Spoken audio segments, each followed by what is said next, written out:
Bienvenue sur Zoom Manga, l'émission où on va porter un œil sur les mangas, les animés et la culture manga en général. Moi c'est Nas et bienvenue sur ma chaîne et sur cette vidéo. Si vous n'êtes pas encore abonné, n'hésitez pas à le faire, à liker et à commenter la vidéo si vous l'avez aimé, ça va beaucoup m'aider. Les présentations sont faites et maintenant c'est parti pour la vidéo. Le thème du jour c'était les mangas qui se sont bien vendus en 2022. Pour cette vidéo, je me suis rendu dans la librairie Pulse BD à Paris où j'ai pu poser quelques questions au libraire. Je vous montre ça tout de suite. On va parler des mangas qui en 2022 ont continué à bien se vendre en 2022 dans la librairie Pulse BD.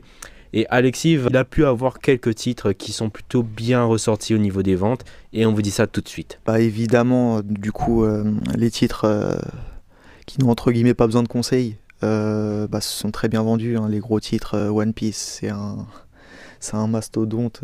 Ça s'arrête pas. C'est... Ça s'arrête pas.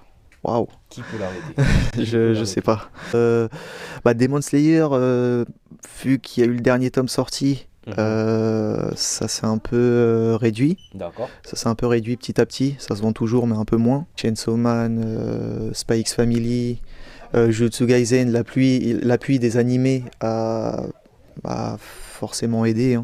Forcément aidé, même s'ils se vendaient relativement bien avant cet animé. Chainsaw Man et Spy X, c'est vrai que c'est assez impressionnant. J'ai noté l'intérêt des gens avant l'anime. Après cette adaptation, ça a été la suite logique. D'accord. Ça a été la suite logique. Ok.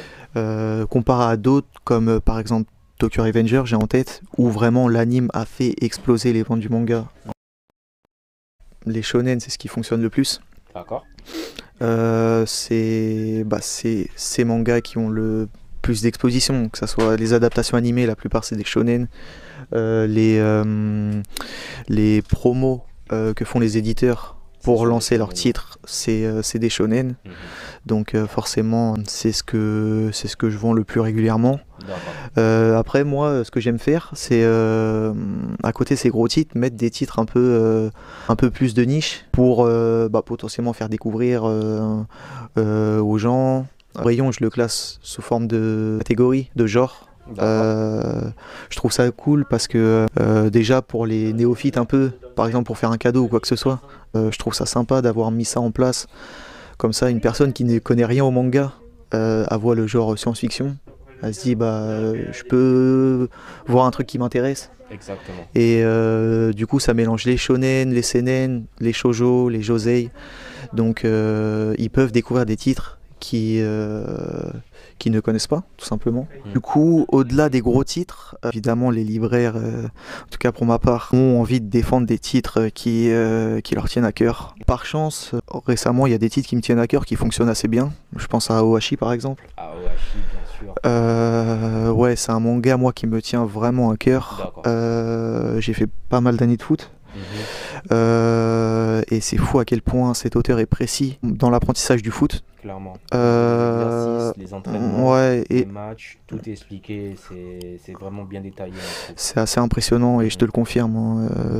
Et l'impact que ça a, le risque que ça a d'avoir ce choix de vie quand t'es jeune surtout. Je pense au tome 3 avec la lettre de sa mère. C'est vraiment ancré dans le réel. Hein. C'est vraiment ce qui se passe. Hein. Les jeunes qui partent tôt, ils quittent le nid familial pour aller dans un centre de formation, t'es même pas sûr d'être pris. Il y a vraiment cette explication-là du monde du football qui est dans Aoashi, qui est très bien fait. Au-delà de l'apprentissage du foot, c'est vraiment ce qu'il y a autour, quoi. C'est pas pareil, voilà, exactement. On en parlait tout à l'heure avec Black Box, mais là, on s'inscrit un peu dans cette lignée. C'est que le foot dans ce manga est quand même assez important, mais l'aspect tranche de vie, il est tout autant. D'accord. Je trouve les situations vachement bien amenées, les personnages bien écrits. Son Ashito, je le trouve hyper attachant. C'est vraiment, tu vois, il a l'esprit shonen, tu vois. C'est peut-être le seul personnage au final qui s'inscrit dans cette lignée shonenesque, on va dire. D'accord. Mais le reste, c'est un entre-deux. Je sais pas, je crois que c'est un seinen au Japon hein, d'ailleurs. Hein. Je pense qu'il est classé seinen au Japon. Shonen en France, ouais. En fonction du magazine dans lequel il est publié. Ouais. Mais après, ça se comprend que ça soit aussi classé seinen au niveau du scénario, ben, Ouais, c'est ouais, comme bien tu as sûr. expliqué, hein, c'est un choix de vie, les choix de vie qui sont expliqués, Bien sûr, etc. Et bien sûr, et de le mettre en shonen en France, bon, je peux comprendre aussi parce que comme ça freine pas les gens mhm, et même les parents. Tu vois, ils se disent, bah, c'est tout public et ça l'est, hein. Ouais, c'est un manga hyper intelligent, hyper malin. mhm. Donc ouais, ça, je le vends assez bien parce que c'est en même temps des ventes automatiques. Enfin, j'ai pas besoin de le conseiller pour le vendre. D'accord. Et moi, j'en rajoute une couche parce que je le conseille souvent. Bah oui, Donc, oui, oui. donc ouais, je le vends plutôt bien. Je le vends plutôt bien ici. Lisez Aoaki, c'est important. Ouais, C'est les rééditions, depuis 2 ans à peu près, marchent hyper bien. À l'époque, il n'y avait peut-être pas forcément le public ou la visibilité mis en place pour ce genre de titres. Et ça fait plaisir que des titres comme Karakuri, Circus, par exemple, chez ah, Meian, Karakuri, faut en qui, parler. ouais, qui fait d'excellentes ventes. Semaine, quand ça sort à la nouveauté, ça rivalise avec des gros titres en termes de vente ici, hein. Ah, Donc ouais, c'est cool. C'est des auteurs qui ont été boudés ici en France pendant plusieurs années. d'accord. Et Karakuri, je crois, ça avait même pas été fini à l'époque. Non, Ça ça a avait pas été sorti 9 terminé. tomes. Ouais, Ça n'a pas 9 ou été 10 terminé, tomes et ils l'ont Karakuri. stoppé. Ouais. Et justement, bah, comme tu l'as dit, 2022, c'est peut-être l'année de la réédition plutôt que l'année d'édition, hein, parce que avec Ouais, ah, c'était le cas l'année dernière. Il y a plein de titres, je pense à Planète, Kai Blues, qui on a eu Rakai fait. Blues, Planet, il y a Ouais, eu Dragon Quest, la quête de Dai, il y a eu une ouais. nouvelle édition. Ouah, franchement, Karakuri, Shigorui aussi, Shigori, oui. un peu moins connu, mais Uhum. pareil, c'était un manga qui était sorti en France il y a quelques années. D'accord. J'ai pas écho forcément des ventes de l'époque, mais bon, je pense que ça c'est pas. C'est pas comme aujourd'hui, c'est sûr. Ouais, voilà. C'est sûr. Je sais même pas si aujourd'hui c'est de bonne vente à l'échelle nationale. Mhm.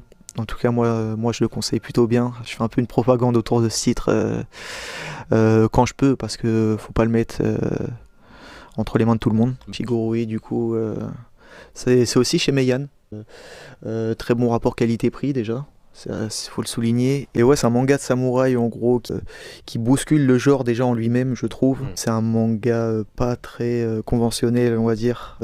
C'est assez hardcore. C'est assez Uhum. hardcore au niveau visuel, même au niveau psychologique. L'auteur a voulu montrer une version non romantisée, si vous voulez, des samouraïs. Mhm.